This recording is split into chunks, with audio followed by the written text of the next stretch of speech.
Hey, everybody, it's Rich Munroe again, BNB Investing Group. Sorry about the false start. We found Veronica. It's a combination of island time and our mix-up in the time zones. With us changing back to daylight savings or off of daylight savings, I think we're the exact same time as San Juan right now. And so I think we had a little bit of a mix-up there, but I'm glad you were able to make it, Veronica. Yes, thank you. Yeah, Thank you so, for the invitation.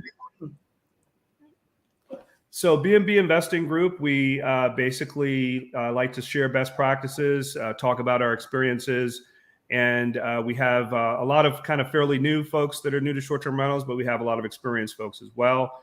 And so we like to, talk about the different nuances of the business between master leases, managing properties, and acquisitions. And so I'm so happy to have Veronica here. I was down in Puerto Rico last November and spoke at a conference with her and had a great time. She showed me around Old San Juan and toured her property. And I'm happy to have her on to kind of tell her story. So Veronica, I know we saw each other a few weeks ago in Nashville, but we didn't really get a good time to catch up. So It's true.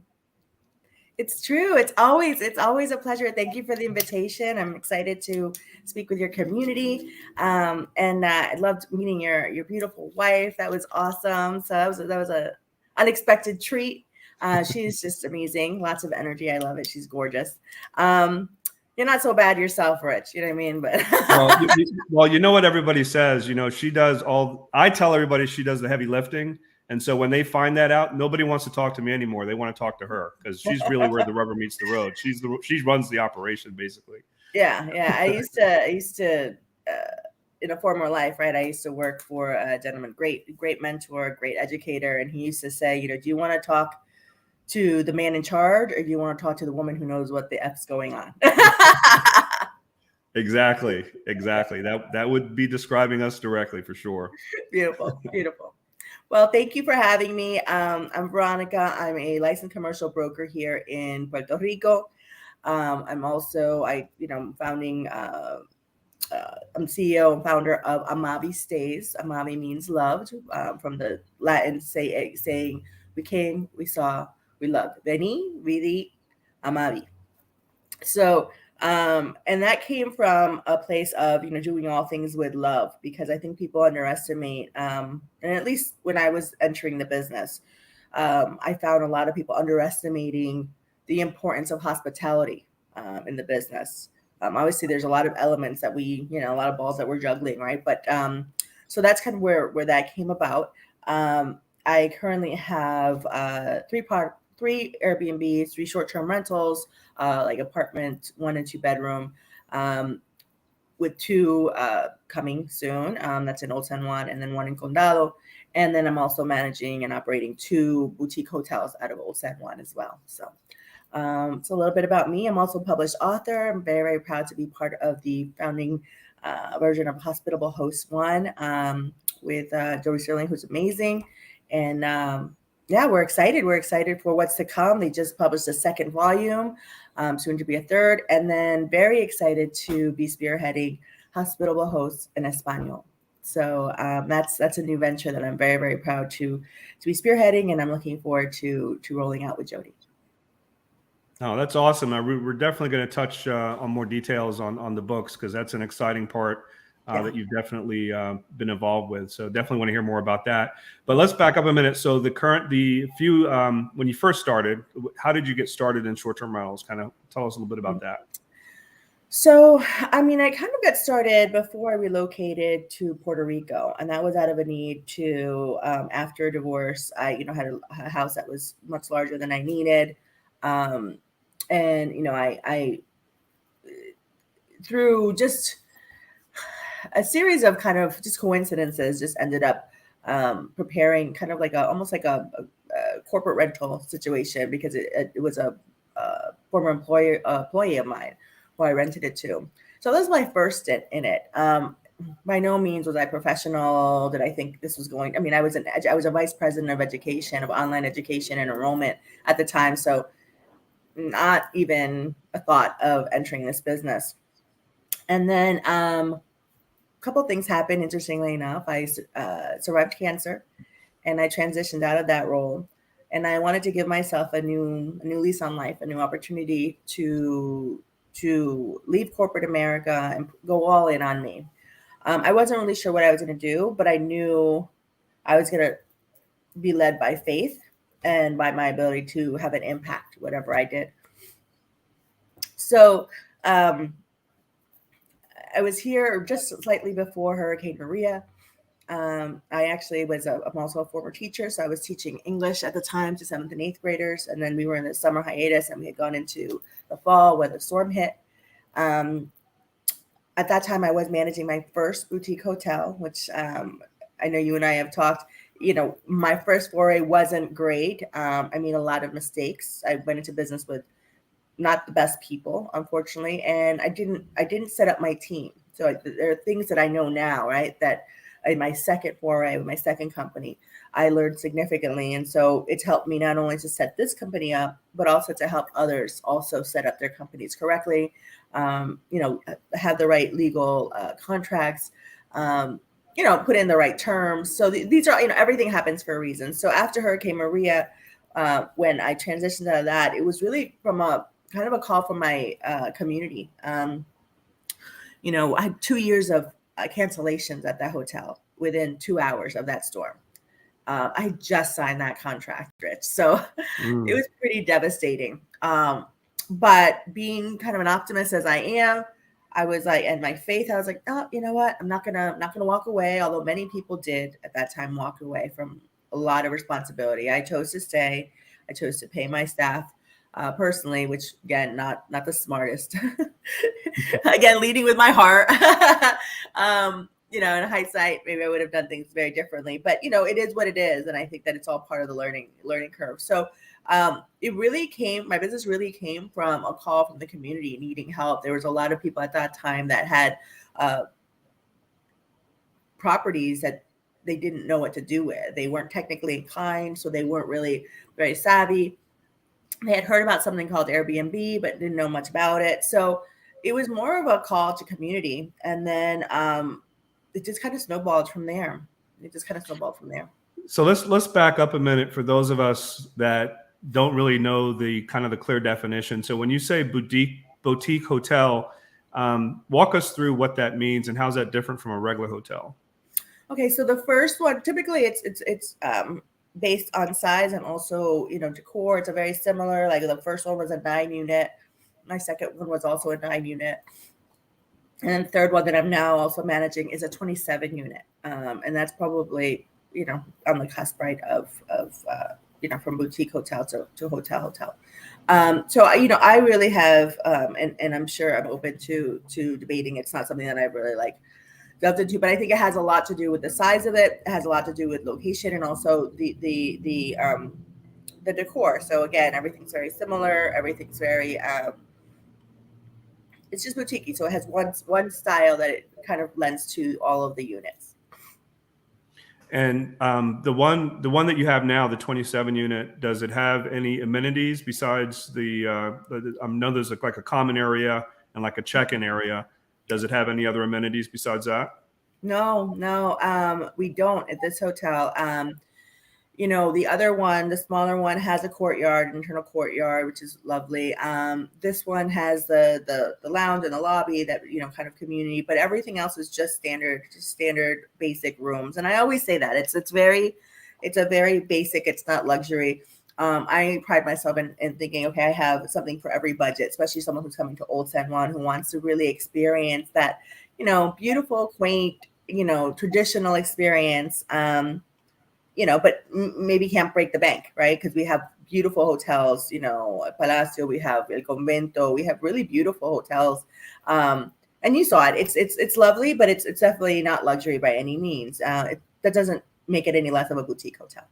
But you're literally, you're on the main block where everything's happening down there with the restaurants and the bars and shops and everything. So, I mean, location is key. And I think, that's an ideal location for that hotel. What's the average nightly rate? Average nightly rate there is $149. Okay. That's pretty good. Yeah. And competitively, so I'm assuming you are on the Airbnb platform and probably many others. How much of your business comes through Airbnb versus some of the other platforms that you use?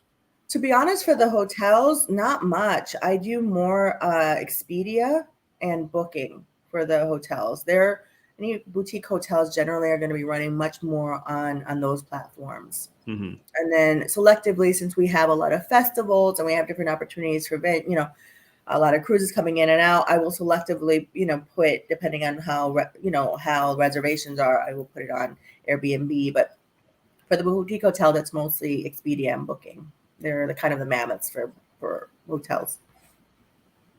Okay, that makes sense. Yeah. And so after the hurricane, I mean, how did you recover from that? What was the timeline? And then I guess shortly after that, then you had COVID, right? Yeah, we had a few punches. We also had earthquakes somewhere in between there, so we can't forget the earthquakes. Yeah, I mean, it was a slow but also consistent improvement. A lot of people had said, gosh, Veronica, do you really want to stay in Puerto Rico? It's going to be 20, 30 years before the island is recouped, right? And you hear those numbers, Rich, and you think, okay, these are smarter people than I saying that. Is that possible? Like, that seems. And to be fair, no. Within first of all, I actually was able to get a contract shortly after to house the Coast Guard. So again, that was my first foray also in corporate, more and more of a corporate type of a contract and stay. So I was able to parlay from vacation to work accommodations. So that was the first, I think, sign of hope that a lot of us saw, right? That a lot of us experienced after Maria, that, okay, people are coming here to work. People need places to stay. And,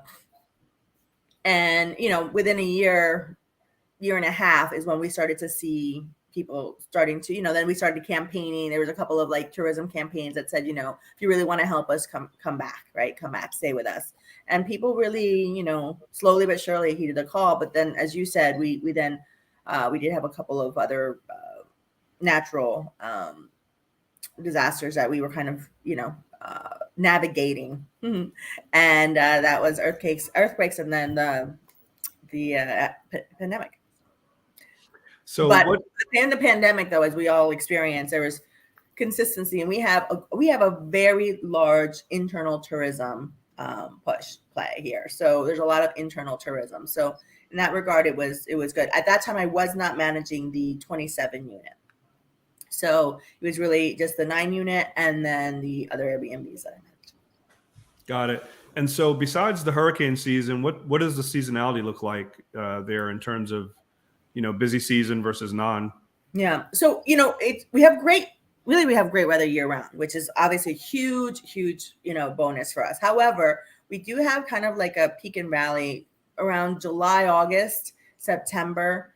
And then we start peering back up October, November. But really, during the warmest, really humid months, that's when I think things tend to slow down. And then because that's technically hurricane season, so going into September, it's still slow. October and November, we start seeing the peak come back up. And then our absolute peak is really December through May, June.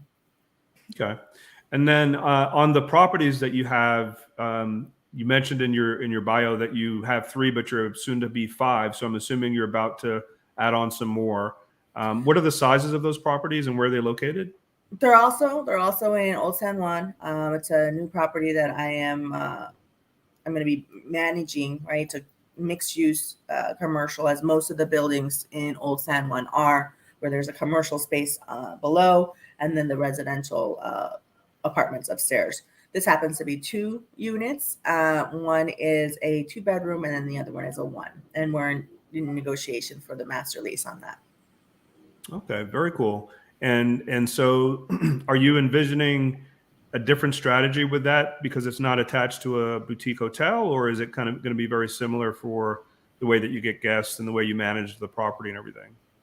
Yeah, no, I definitely, like I said, I mean, I one of the things that I really want to pivot hard in this year and have more of volume in is the direct booking. I want less reliance on some of these other platforms, namely Airbnb and VRBO.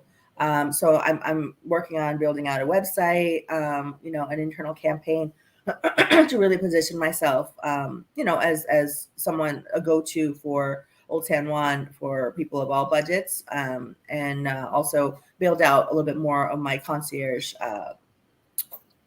services and offerings, which we do some of that now, but we're, really working on formally offering that, because one of the things that we find is that we aren't capitalizing fully on. And so I think as operators, I'm not a fan of just adding properties for the sake of adding properties. I really want to look at it holistically and add as much value for the guests first and foremost, but also maximize my return on the investment for each of these properties. So I'm going to be looking at them very closely from just a decor and just a kind of like a general experience perspective. And I also want to also offer some add-ons, right? That I think Old San Juan warrants and helps, right? Just because of the way it's constructed. I mean, again, a lot of people come to Old San Juan and they stay in Old San Juan for the duration of their stay. So, I really want to build out what we're doing for them to have the best experience in Old San Juan, and whether that's guided or just, again, directing them and then offering them a discount through some of our favorite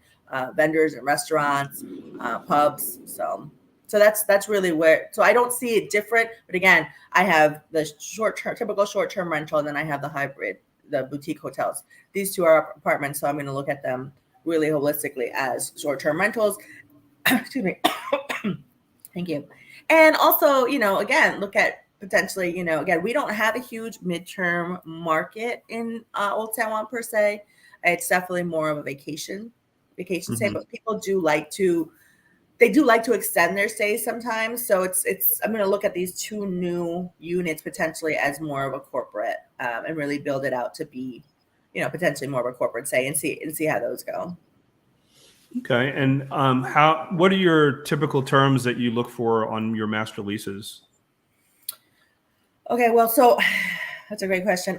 Because of what we go through here, I always look for an exit or two. I mean, I try. I mean, my first time in the rodeo was, I went into business with someone that the contract was very one-sided, and so unfortunately, and also did not account for the hurricane, which was complete infrastructure breakdown, right? But I touch on it a little bit, the story in the book, in Hospitable Hosts. It was also a huge lesson to me in disaster capitalism, right? Everything changed when I secured that contract from the government, and it got, and the owner got wind of it. Everything changed. So it was kind of like a storm after the storm. So since then, I prepared in my contract, clauses. If properties are not up to par and I can't actually generate an income and actually run my business out of it, I have an out.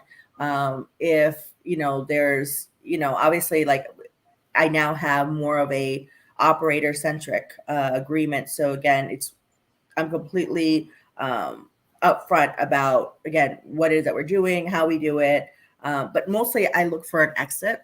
I look for that opportunity that if something happens and we're unable to operate out of that property through natural disaster, or an owner who doesn't cooperate and doesn't want to fix things or address things that will ensure the safest and best experience for the guest, given the responsibilities that the owner has. That's what I look for primarily. So is there a concern about regulatory issues within Old San Juan, or where you're doing your master leases? Because that's kind of one of the things we have as an out if there's a change in the rules, and with the jurisdiction that disallows you to do short-term rentals. So is that a risk, or is it already defined? Oh, it's defined. It's very operator friendly here in Puerto Rico. We have an established kind of relationship with tourism. Old San Juan is interesting. I mean, I think because of the fact that after Hurricane Maria, we lost so many residents. And now, it's a little bit of a shift, because again, I am a resident as well. I've been a resident. I'm about to be a resident again. I had my unit rented for a while. And, to me, it's about it's not so much of the regulation that I get concerned about. It's about the community relations and making sure that, we're all educating and educated on what's really impacting the cost of living. And it's really the cost of these buildings. It's really impossible. I mean, the way the market has just soared, it's really impossible to keep rents as low as they were traditionally in Old San Juan. So again, it's been an issue, just an internal conversation. So yeah, I'm always very conscious and sensitive to that. Because again, I'm very, I'm very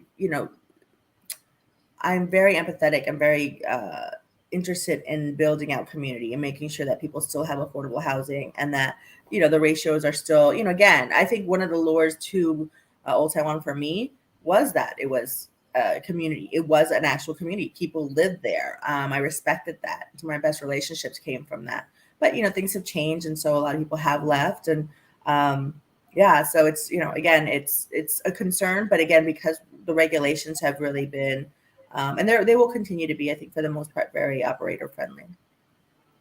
But yes, I do include something that reference that if anything was to change through natural disaster or through regulations that impacts my ability to operate my business, that we would have the opportunity to renegotiate or exit the contract. Okay. Do you also look for longer terms, like 24 months or longer? Typically I'll do 2 years is what I look for. Mm-hmm. Yeah, 2 years is what I look for. Mm-hmm. Just, Okay. I mean, namely because we're in Puerto Rico, a lot of things happen. We're very contained here, and so something impacts us. It could really, it could really. So I need to have the ability to pivot and be quick, nimble. Got to be nimble.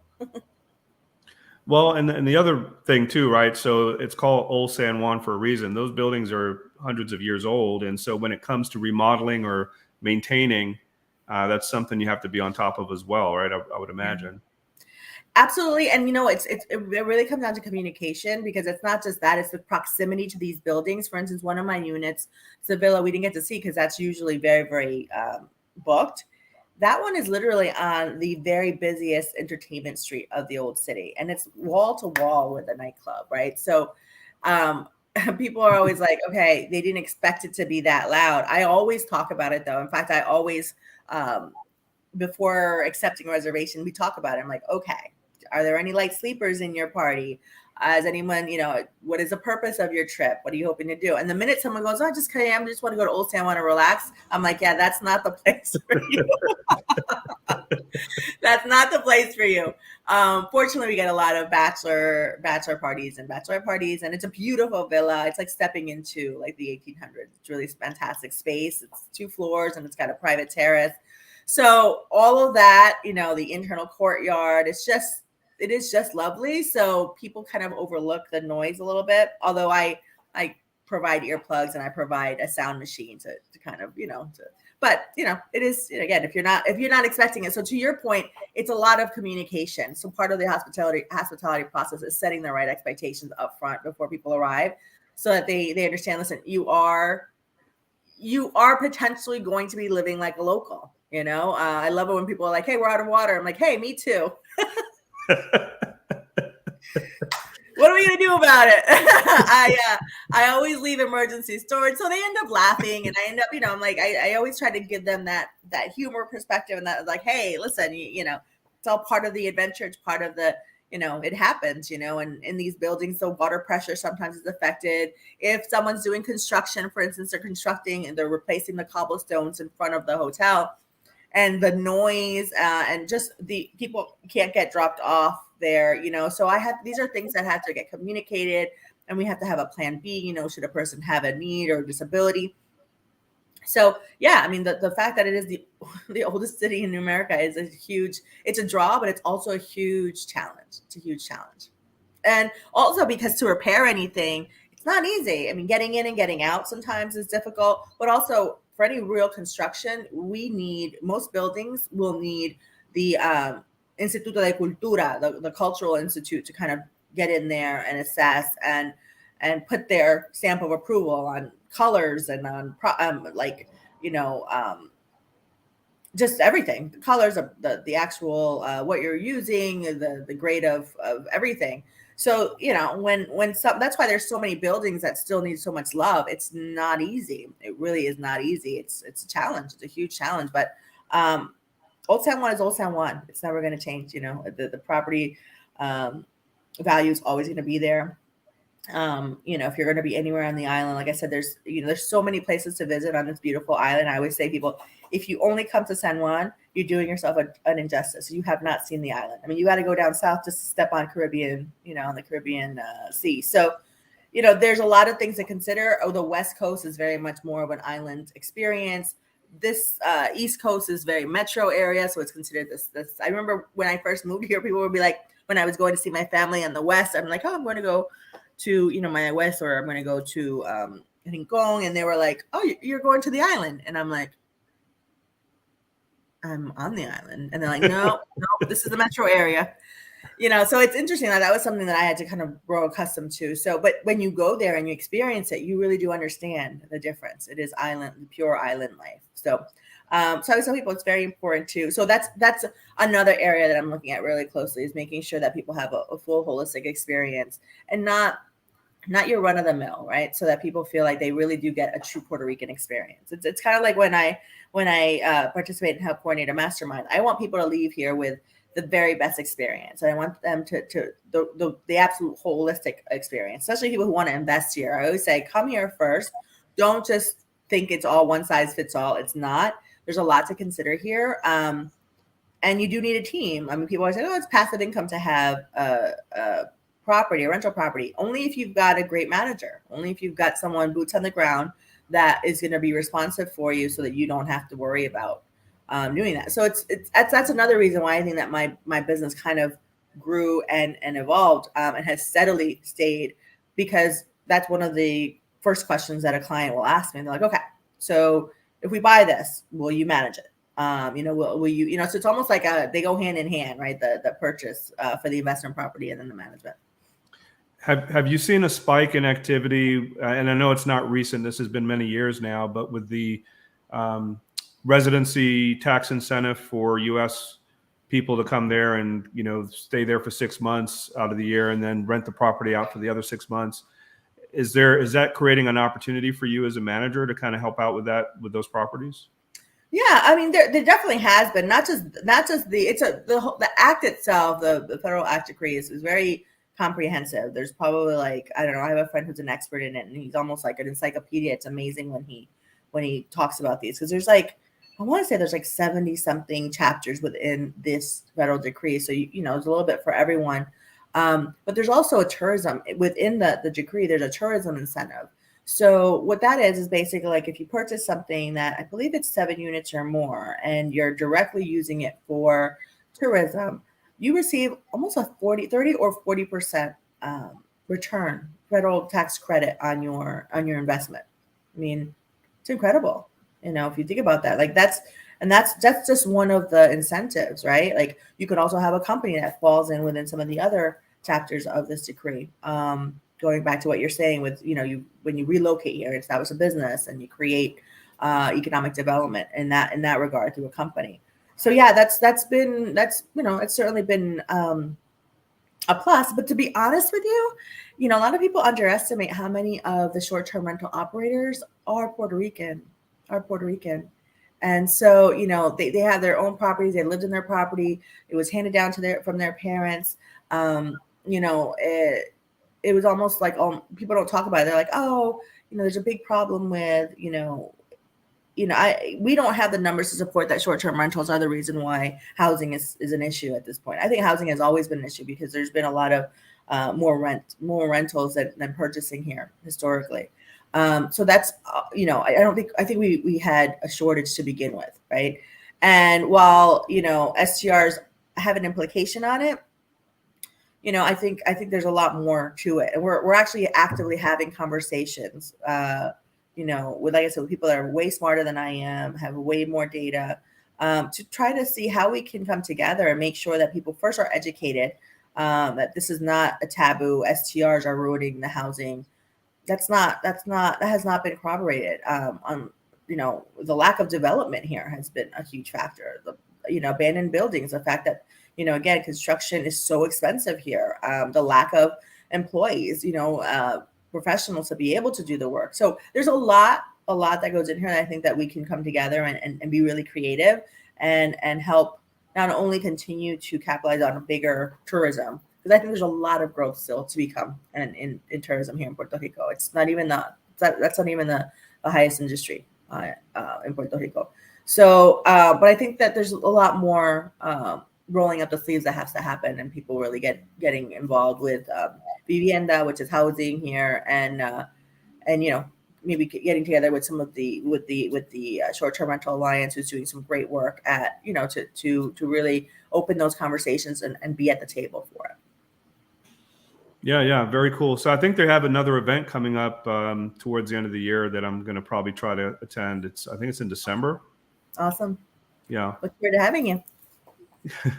So Hospitable Host, let everyone know what that is and what your involvement was, and your new one that you're working on now too. Yeah, I mean, Hospitable Host is a movement, right? It's really just, it took off. It was an opportunity for Jody brilliantly to give an opportunity for people to tell their stories and to help educate each other and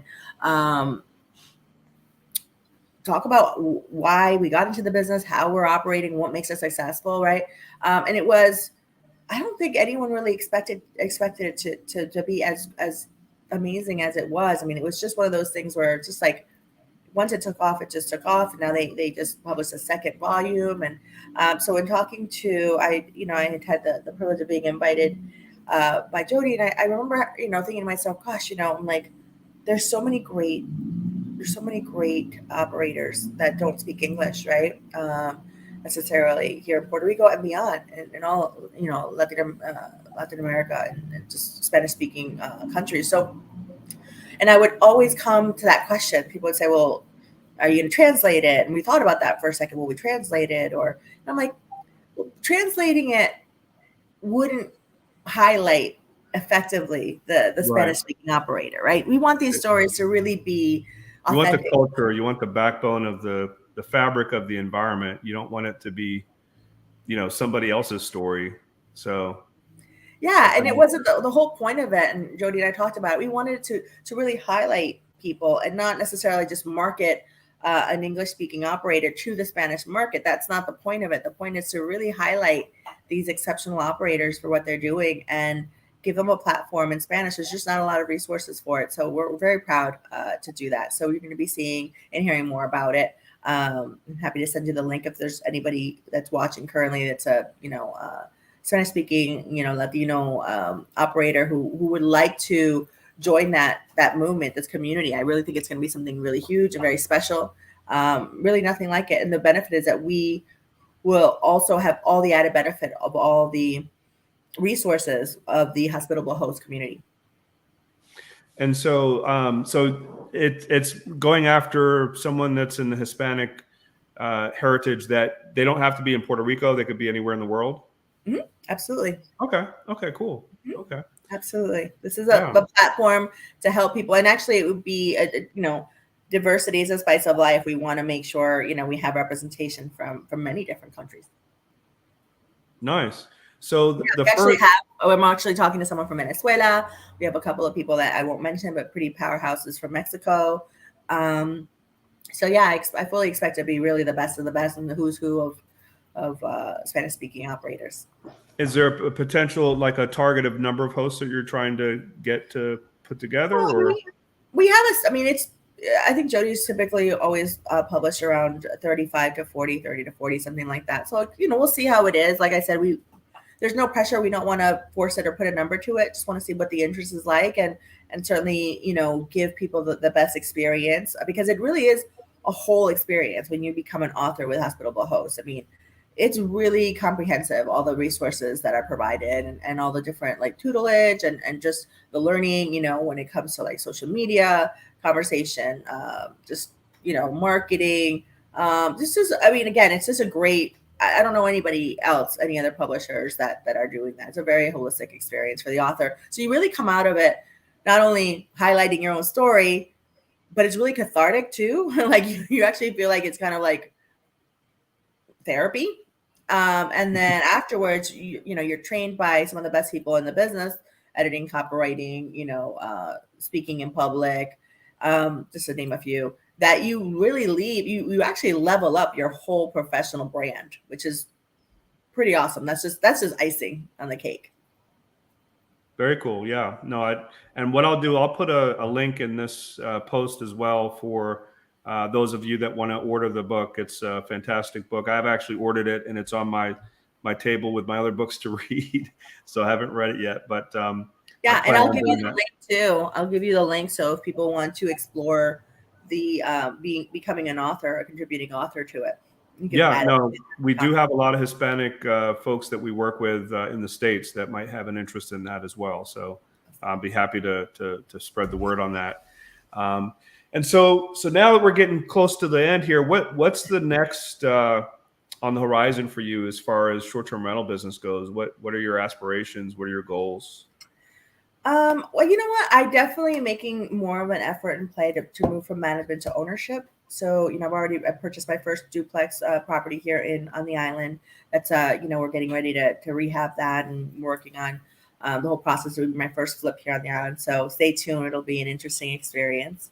And I plan on sharing it because I think it's important. I'm looking at a couple of other opportunities as well, like multifamily and just different opportunities to explore different areas of the market potentially here. But I'm also not opposed to, I think Amavi has gotten to a place where we can potentially also diversify and invest in the States. So my dad's in Florida, my mom's in Connecticut. So there's different markets that I do constantly kind of look at, and I do like the whole East Coast corridor. So yeah, I'm not opposed to it. I mean, I think it's a growth stage for me, and it's a matter of just determining, okay, is that that diversification going to happen here on the island where it's on the West Coast, going back to what I was saying, to give people more of a holistic experience on the island so that they could stay potentially a couple of nights in Old San Juan, and then obviously move into the West and stay at our place there. So yeah, I mean, that's one of the areas. The book is going to be a huge priority. I really want this to be special. I want this to be really something that changes the market and giving Spanish speaking operators resources to continue to learn. And it shows companies that they really are doing themselves a disservice by not marketing effectively and offering some of their tools and resources in Spanish. So yeah, that's what I'm focusing on myself, is ownership and diversification and book. No, that's awesome. I mean, I think a lot of us, no matter if we started with master leasing or with managing, we always kind of gravitate to the ownership. We just finished our rehab up on Lake Lanier in Georgia, and it reminded me of why I used to do like 8 rehabs a year, or we used to, my wife and I, and it reminded me of why we don't do that anymore. Because of the work and what's involved. And so, I don't plan on doing too many major rehabs. I'm definitely fine with some of the cosmetic stuff. But we as well are kind of looking to grow, our ownership and acquisitions into the portfolio. But like you, I love the diversity with, being able to do master leases and manage properties as well. It's always good to have that diversification. And so, I think it's a natural progression to want to kind of get to that ownership stage, because that's kind of the long play, right? You build in the equity and be able to pay it down quicker. And, it's definitely a good play. And so I look forward to hearing more about the duplex and, the progress on that and how it's going. Thank you. You will. But, thanks so much for jumping on. I know we had a little bit of a mix up in the time, but I'm happy we were able to get you on. Thank you so much. Thank you for the opportunity and the invitation.